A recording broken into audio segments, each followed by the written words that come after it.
Assalamualaikum warahmatullahi wabarakatuh. Selamat pagi saya ucapkan kepada Ibu Dwi Rahayu selaku dosen pengampu mata kuliah Sistem Informasi Akuntansi Manajemen. Dan saya ucapkan selamat pagi juga untuk teman-teman akuntansi A3. Alhamdulillah kita masih diberi kesehatan sehingga kita dapat berkumpul pada perkuliahan pagi ini. Di sini kami dari kelompok 9 akan menjelaskan hasil kerja dari kelompok kami dengan judul Melindungi Sistem Informasi. Sebelumnya izinkan kami memperkenalkan anggota kelompok kami. Saya sendiri Eva Hidayatul Kusnah dengan 3 NIM terakhir 161 dan rekan saya Miftahul Jannah dengan 3 NIM terakhir 135. Melindungi sistem informasi. Setiap organisasi memiliki beberapa bentuk informasi yang setiap harinya digunakan untuk keperluan bisnisnya. Untuk melindungi informasi yang bersifat sensitif, maka sangat penting untuk mengambil langkah-langkah pengamanan dan memastikan bahwa informasi tersebut tidak pernah memasuki akses publik. Yang pertama yakni kerentanan dan penyalahgunaan sistem. Mengapa sih sistem itu sangat rentan? Jadi ketika data dalam jumlah besar disimpan dalam bentuk elektronik, maka menjadi rentan terhadap berbagai macam ancaman dibandingkan saat berada dalam bentuk manual. Melalui jaringan komunikasi, sistem informasi di beberapa lokasi yang berbeda saling terhubung. Potensi dari akses yang tidak berwenang, penyalahgunaan atau penipuan tidak terbatas pada suatu lokasi, tetapi dapat terjadi di titik akses manapun dalam jaringan. Selanjutnya yaitu macam-macam perangkat lunak berbahaya. Yang pertama ada virus komputer.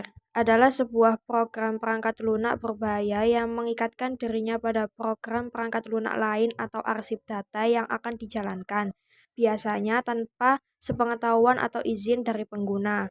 Yang kedua ada worm, merupakan program perangkat lunak independen yang menggandakan dirinya sendiri dari satu komputer ke komputer yang lain melalui sebuah jaringan. Yang ketiga yaitu Trojan Horse, merupakan program perangkat lunak tapi bukan sebuah virus karena tidak dapat mereplikasi, biasanya sebagai jalan bagi virus dan kode berbahaya lainnya untuk masuk ke dalam sistem komputer.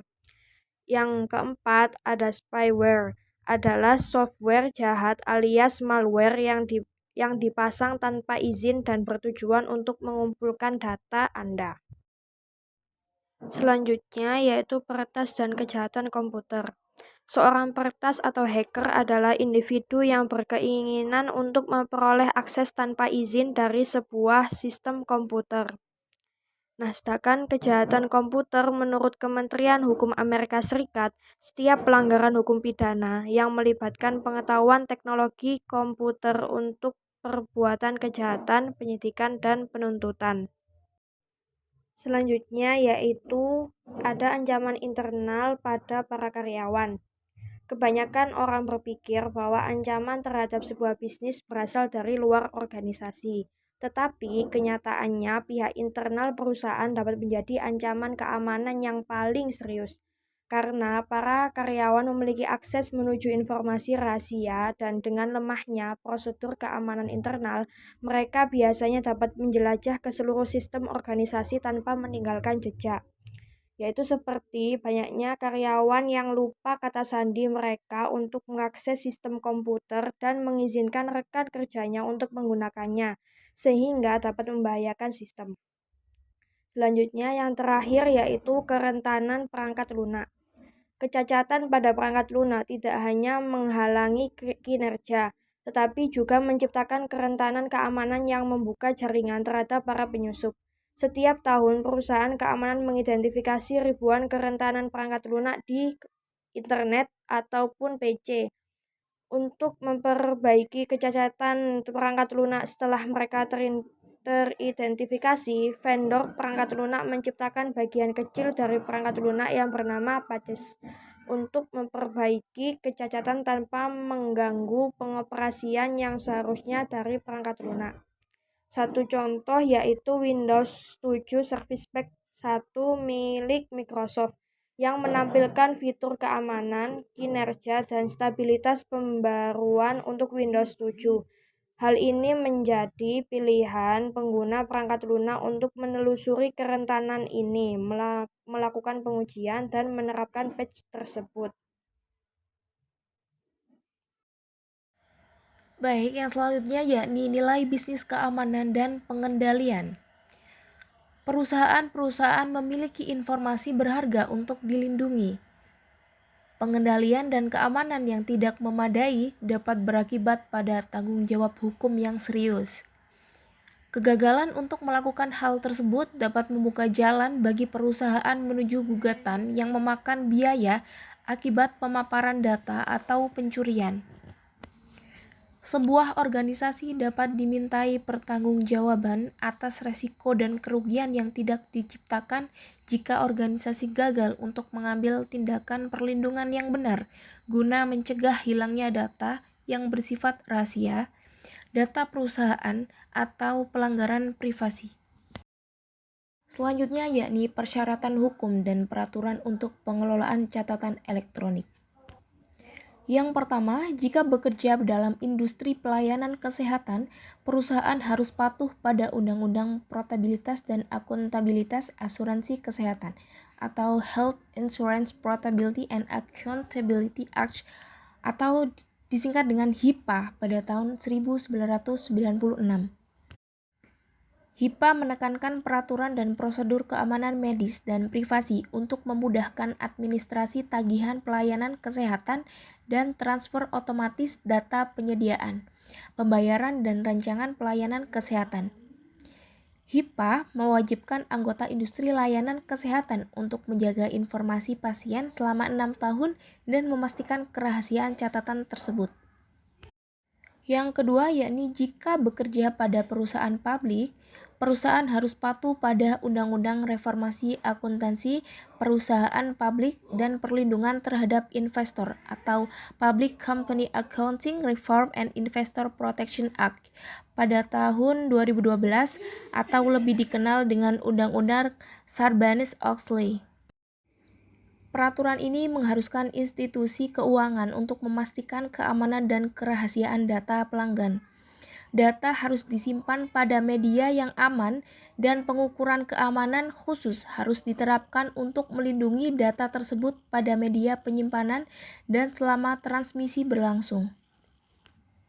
Yang terakhir yakni jika bekerja pada perusahaan yang menyediakan layanan keuangan, perusahaan harus patuh pada Undang-Undang Modernisasi Jasa Keuangan atau Financial Service Modernization Act tahun 1999 atau lebih dikenal sebagai Undang-Undang Gramm-Leach-Bliley setelah mendapat dukungan dari Kongres.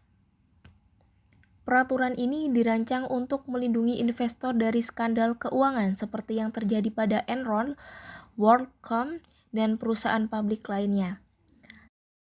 Sarbanes-Oxley Act membebankan tanggung jawab pada perusahaan dan manajemennya untuk melindungi akurasi dan integritas dari informasi keuangan yang digunakan secara internal ataupun yang diberikan pada pihak eksternal. Barang bukti elektronik dan komputer forensik. Kebijakan penjagaan dokumen elektronik yang efektif memastikan bahwa dokumen elektronik, surel, dan rekaman lainnya dikelola dengan baik, dapat diakses, dan tidak ditahan terlalu lama atau dihancurkan terlalu cepat. Komputer forensik adalah pengumpulan, pengujian, autentisitas, penjagaan dan analisis ilmiah terhadap data yang terdapat atau diambil dari media penyimpanan komputer, di mana informasi dapat digunakan sebagai barang bukti di pengadilan. Contohnya dapat berupa sebuah arsip yang sudah dihapus dari cakram keras atau hard drive, data yang tersimpan pada media penyimpanan komputer dan telah dihapus oleh pengguna dapat dipulihkan dengan berbagai macam teknik. Ahli komputer forensik mencoba untuk memulihkan data yang tersembunyi untuk ditampilkan dan digunakan sebagai barang bukti. Komputer forensik mencakup beberapa permasalahan seperti di bawah ini. Yang pertama, yakni pemulihan data dari komputer sambil menjaga keutuhan barang bukti. Yang kedua, penyimpanan dan pengelolaan dengan aman dari data elektronik yang sudah dipulihkan. Yang ketiga, menemukan informasi penting dari sejumlah besar data elektronik. Dan yang terakhir, menampilkan informasi di pengadilan. Barang bukti elektronik dapat ditempatkan pada media penyimpanan komputer dalam bentuk arsip komputer dan sebagai sebuah data ambien yang tidak terlihat oleh pengguna pada umumnya. Yang ketiga yaitu membangun kerangka kerja untuk keamanan dan pengendalian. Poin pertama yaitu ada pengendalian sistem informasi. Ada kontrol perangkat lunak, yaitu pantau penggunaan perangkat lunak sistem dan mencegah akses tidak sah terhadap program perangkat lunak, sistem perangkat lunak, dan program komputer.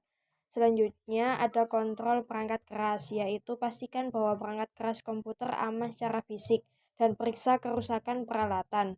Organisasi yang sangat tergantung pada komputer mereka juga harus membuat ketentuan untuk cadangan atau operasi lanjutan untuk mempertahankan layanan konstan.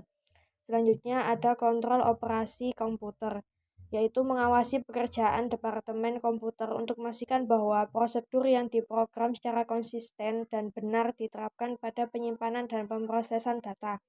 Mereka termasuk kontrol atas pengaturan pekerjaan, pemrosesan komputer dan cadangan, dan prosedur pemulihan untuk memproses yang berakhir tidak normal.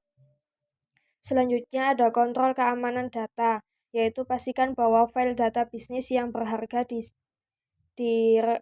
disk atau rekaman tidak tunduk pada akses yang tidak sah, berubah, atau rusak saat digunakan ataupun disimpan. Selanjutnya ada kontrol implementasi, yaitu audit proses pengembangan sistem di berbagai titik untuk memastikan bahwa prosesnya benar dikendalikan dan dikelola. Yang terakhir ada kontrol administratif, yaitu formalisasi standar, aturan prosedur, dan kontrol disiplin untuk memastikan bahwa organisasi, kontrol umum, dan aplikasi dijalankan dan ditegakkan dengan benar.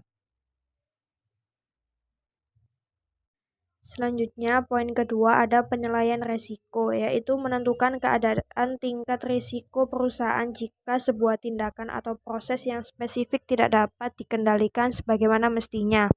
Tidak semua risiko dapat diantisipasi dan diukur, tetapi sebagian besar bisnis akan dapat memperoleh beberapa pemahaman seputar risiko yang dihadapi.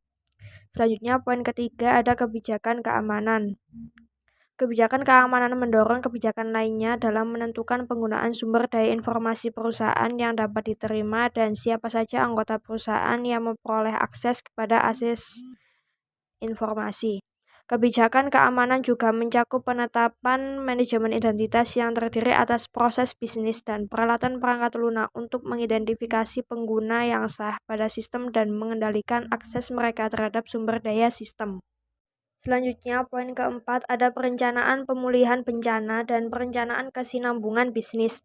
Perencanaan pemulihan bencana adalah sebuah alat merancang rencana untuk merestorasi komputasi dan layanan komunikasi setelah perusahaan mengalami gangguan. Perencanaan pemulihan bencana memiliki fokus utama pada masalah teknis dalam hal menjaga dan membuat sistem tetap berjalan, yaitu seperti arsip manakah yang harus dibuatkan cadangan dan memelihara sistem komputer cadangan atau layanan pemulihan bencana. Sedangkan perencanaan kesinambungan bisnis yaitu memiliki fokus pada bagaimana sih perusahaan mengembalikan operasional bisnis setelah terjadinya bencana. Yang terakhir yaitu peran auditing. Memeriksa lingkungan keamanan keseluruhan perusahaan sebagaimana mengendalikan pengaturan sistem informasi individu. Auditor sebaiknya menelusuri aliran beberapa transaksi pada sistem dan melakukan pengujian menggunakan perangkat auditor otomatis. Memeriksa kualitas data, dan yang terakhir peran auditing yaitu mengendalikan semua kelemahan dan mengestimasi probabilitas kejadiannya. Yang keempat yakni teknologi dan sarana untuk melindungi sumber-sumber informasi. Pengendalian sistem informasi yang terdiri dari kontrol perangkat lunak, kontrol perangkat keras, kontrol operasi komputer, kontrol keamanan data, kontrol implementasi, dan yang terakhir kontrol administratif. Yang pertama ada manajemen identitas dan autentisitas. Autentisitas biasanya dibuktikan dengan menggunakan kata sandi atau password yang hanya diketahui oleh pengguna yang berwenang untuk mengakses sistem dan arsip tertentu. Teknologi autentisitas terbaru yaitu seperti token, kartu pintar, dan autentisitas biometrik. Aliran insiden yang terus-menerus di mana para peretas dapat mengakses kata sandi tradisional menyoroti kebutuhan akan sarana autentikasi yang lebih aman. Autentikasi dua faktor meningkatkan keamanan dengan memvalidasi pengguna dengan proses multilangkah. Selanjutnya yakni firewall, sistem deteksi gangguan, dan perangkat lunak antivirus. Oke, yang pertama yakni firewall. Dapat mencegah pengguna yang tidak berwenang untuk mengakses jaringan privat. Firewall merupakan sebuah kombinasi dari perangkat keras dan perangkat lunak yang mengendalikan aliran masuk dan keluar lalu lintas jaringan. Firewall ditempatkan antara jaringan internal dan privat milik organisasi dan jaringan eksternal yang tidak dipercaya, seperti internet. Yang kedua yakni perangkat lunak antivirus atau antivirus software yang fungsinya mencegah, mendeteksi, dan memindahkan malware termasuk virus komputer, worms komputer, Trojan horse, spyware, dan adware. Namun, kebanyakan perangkat lunak antivirus hanya efektif terhadap malware yang telah diketahui sebelumnya ketika perangkat lunak diciptakan. Melindungi jaringan nirkabel. Standar keamanan pertama yang dikembangkan untuk Wi-Fi yang disebut WIP tidak begitu efektif dikarenakan kunci enkripsinya yang relatif mudah untuk dipecahkan. Perusahaan juga selanjutnya dapat meningkatkan keamanan Wi-Fi dengan menggunakannya bersama dengan Virtual Private Network atau VPN untuk mengakses data internal perusahaan. Enkripsi dan kunci infrastruktur publik. Enkripsi merupakan proses transformasi teks dan data biasa menjadi teks tersandi yang tidak dapat dibaca oleh siapapun kecuali pengirim dan penerima yang dituju. Ada dua metode untuk melakukan enkripsi data pada web di antaranya. Yang pertama, SSL dan penerusnya yaitu TLS, memungkinkan komputer, klien, dan server untuk mengelola kegiatan enkripsi dan deskripsi saat mereka berkomunikasi satu sama lain selama sesi web yang aman berlangsung. Yang kedua yaitu SHTTP adalah protokol lain yang digunakan untuk enkripsi data melalui internet, tetapi terbatas pada pesan individu, di mana SSL dan TLS dirancang untuk membangun koneksi yang aman antara dua komputer. Selanjutnya yakni menjaga ketersediaan sistem. Dimasukkan secara online dengan segera diproses oleh komputer. Perubahan yang sangat beragam pada database, pelaporan, dan permintaan akan informasi terjadi dengan sangat cepat. Sistem komputer fault tolerant terdiri atas perangkat keras, perangkat lunak, dan komponen daya listrik yang berlebih untuk menciptakan lingkungan yang memberikan layanan berulang-ulang tanpa gangguan. Pada intinya adalah bagaimana suatu sistem memastikan bahwa sistem dan aplikasi mereka selalu tersedia untuk digunakan sebagai basis data. Selanjutnya yakni isu keamanan terhadap cloud computing dan mobile digital platform. Yang pertama yakni keamanan dalam cloud computing. Aplikasi cloud computing berada pada pusat data dan server yang sangat jauh yang menyediakan layanan bisnis dan manajemen data untuk banyak klien korporasi. Untuk menghemat uang dan menjaga biaya tetap rendah, penyedia layanan cloud computing biasanya mendistribusikan pekerjaan pada pusat data di seluruh dunia, di mana pekerjaan dapat paling efisien diselesaikan. Yang kedua yakni mengamankan platform mobile. Jika perangkat mobile melakukan banyak fungsi komputer, mereka harus mengamankan seperti layaknya PC desktop dan laptop terhadap malware, pencurian, dan kehilangan secara tidak sengaja, akses tanpa izin, dan percobaan peretasan. Perusahaan sebaiknya mengembangkan pedoman penetapan platform mobile yang disetujui dan aplikasi perangkat lunak sebagaimana perangkat lunak yang dibutuhkan beserta prosedur untuk mengakses sistem perusahaan dari jarak jauh. Yang terakhir yakni menjaga kualitas perangkat lunak. Matriks perangkat lunak merupakan penilaian objektif dari sistem dalam bentuk pengukuran yang terkuantifikasi. Penggunaan matriks yang sedang berjalan memungkinkan Departemen Sistem Informasi dan Pengguna untuk bersama-sama mengukur kinerja sistem dan mengidentifikasi permasalahan yang terjadi. Pengujian yang lebih awal dilakukan secara reguler dan ketat akan berkontribusi secara signifikan pada kualitas sistem. Pengujian yang baik dimulai bahkan sebelum program perangkat lunak ditulis dengan menggunakan walkthrough, sebuah tinjauan spesifikasi dan desain dokumen oleh sejumlah kecil kelompok yang secara hati-hati dipilih berdasarkan keterampilan yang diperlukan untuk objektivitas tertentu yang hendak diuji. Demikian pembahasan dari kelompok kami. Apabila ada pertanyaan, sanggahan atau tambahan, bisa mengisi forum diskusi pada learning. Sekian, jika ada kesalahan baik perkataan maupun perbuatan, kami mohon maaf sebesar-besarnya. Wassalamualaikum warahmatullahi wabarakatuh.